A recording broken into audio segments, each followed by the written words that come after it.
नमस्ते साथीहरू, Nepal stock market च्यानलमा हार्दिक स्वागत गर्दछु। भिडियोलाई लाइक र च्यानललाई सब्स्क्राइब गरी हौसला प्रदान गरिदिनु हुन अनुरोध गर्दछु। साथीहरू, आज हामी स्टक मार्केटमा इन्भेस्ट गर्दा के गर्यो भने आफ्नो लगानी पुरै डुबाउन सक्छौं वा आफ्नो मेहनतको कमाई सबै गुमाउन सक्छौं भन्ने बारेमा चर्चा गर्नेछौं। शेयर मार्केटबाट कसरी करोडपति अरबपति बन्न सकिन्छ, लगानी गर्दा राम्रो स्टक कसरी छान्ने, मार्केट तल खस्दै गर्दा के गर्ने, स्टक बाहिर सेल कहिले गर्ने भन्ने बारेमा पहिले नै भिडियोहरू बनाइसकेको छु। कृपया च्यानलमा क्लिक गरी भिडियोजमा गएर सबै भिडियोहरू हेर्न सक्नुहुनेछ। यो भिडियो विशेष गरेर नयाँ इन्भेस्टर साथीहरूको लागि बनाइएको हो। पुराना लगानीकर्ता साथीहरूले आफ्नो अनुभवबाट धेरै कुराहरू जानिसकेका हुन्छन्। धेरैजसो यही शेयर मार्केटमा कमाएर सफल भएर बस्नुभएका छन् भने कतिपय चाहिँ आफ्नो सर्वस्व गुमाएर मार्केटबाट बाहिर निस्किएर बसेका छन्। कुन कारणले गर्दा उहाँहरू बर्बाद हुनुभयो, के काम गर्यो भने हामीले पनि आफ्नो लगानी गुमाउन सक्छौँ। आफू बर्बाद भएर सिक्नुभन्दा अरूको एक्सपिरियन्सबाट हामीले सिक्न सक्नुपर्छ। ल आउनुहोस्, अब हामी शेयर मार्केटमा लगानी गर्दा गर्न नहुने कार्यहरूको बारेमा जानकारी लिउँ। लोन। नयाँ लगानीकर्ताहरूले गर्ने नहुने काम भनेको नै लोन लिएर मार्केटमा इन्भेस्ट गर्नु हो। बर्बाद भएका लगानीकर्ताहरूमध्ये अधिकांश लगानीकर्ताहरू यही लोनले गर्दा असफल हुन पुगेका छन्। घटीमा पनि 4-5 वर्षको अनुभव हासिल गरिसकेपछि मात्र हामीले लोन लिएर कारोबार गर्न उपयुक्त हुन्छ। नयाँ लगानीकर्ताहरूले कहिले पनि लोन लिएर कारोबार गर्नु हुँदैन।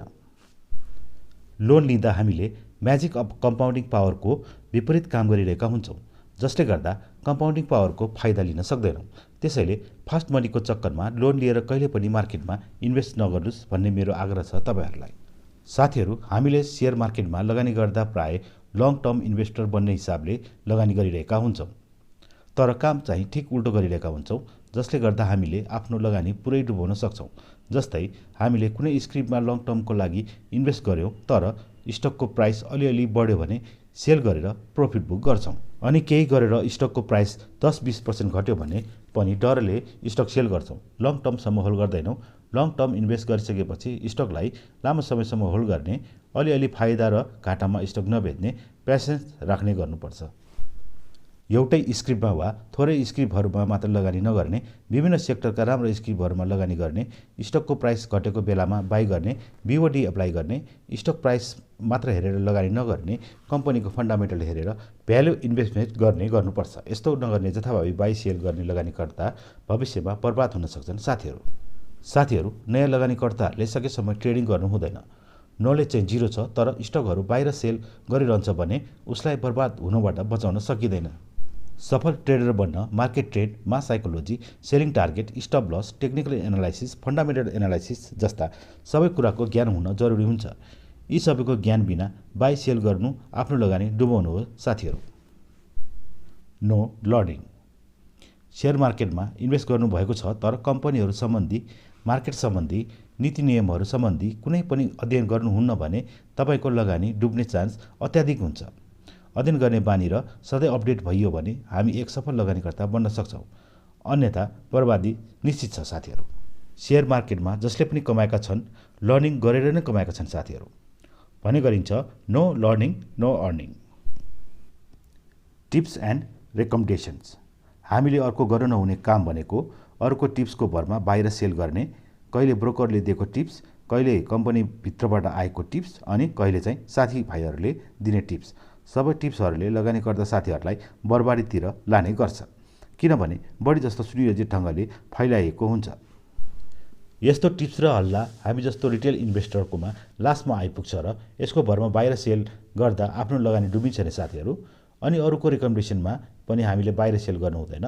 मलाई स्टक बाई गर्नु छ, 2-4 स्किपहरू रेकमेन्ड गरिदिनुहोस् भन्नेहरू धेरै नयाँ लगानीकर्ताहरू हुन्छन्। यसरी कहिले पनि अरूको रेकमेन्डेसनमा बाहिर सेल गर्नु हुँदैन। आफ्नो अध्ययनबाट राम्रो कम्पनीहरू छानी त्यस्तो स्क्रिप्टमा लगानी गर्नुपर्ने हुन्छ। साथीहरू, आजभोलि बढी जस्तो सोसियल मिडिया जस्तै फेसबुक, व्हाट्सएप जस्ता प्लेटफर्महरूबाट रेकमेन्डेसनहरू लिने दिने र गोप्य टिप्स भन्दै सुनियोजित खबरहरू फैलाउने गरिएको देखिन्छ। यस्तो टिप्स र रेकमेन्डेसनहरूको भरमा मार्केटमा लगानी गर्नु भएमा बर्बादी निश्चित छ। साथीहरू, प्राय जसो नयाँ लगानीकर्ताहरूले प्राइस हाई हुँदा स्टक बाई गर्ने गर्छन् र अलिक घट्दै गयो भने प्यानिक भएर सेल गरिहाल्छन्। यसरी बाहिर सेल गरेपछि बर्बादीलाई कुनै पनि हालतमा रोक्न सकिन्न। साथीहरू, इन्भेस्टर भएपछि मार्केट करेक्सनमा डाउन ट्रेन्डमा बाई गर्ने अनि मार्केट जस्तोसुकै ट्रेन्डमा होस् लङ टर्म होल्ड गरी कम्पाउन्डिङको म्याजिक हुन दिने र हजारौं गुणा प्रतिफल लिई मनकी पैसा कमाउन गर्न सकिन्छ साथीहरू। स्टक सेल नै गर्नु परे पनि हाई ट्रेन्डमा सेल गरी राम्रो क्यापिटल गेन गर्न सक्छौँ। तर कुनै स्क्रिप्ट बुलिस ट्रेन्डमा अगाडि बढिरहेको छ भने त्यस्तो बेलामा बाई कदापि गर्नु हुँदैन। त्यस्तो बेलामा जहिले पनि सेल गर्नुपर्छ साथीहरू। बाई लो सेल हाई, यही नै सही स्ट्र्याटेजी हो।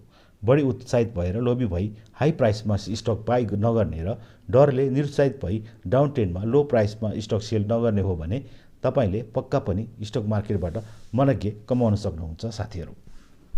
भिडियोको अन्त्यतिर आइसक्यौँ साथीहरू। आफूले लगानी गरेको पुँजीलाई डुबाउने काम नगरौँ र बर्बादीबाट टाढा नै बसौँ अनि लङ टर्म इन्भेस्टमेन्ट गरी मनग्गे पैसा कमाउनुहोस् भन्दै आजलाई बिदा लिन्छु। नमस्ते।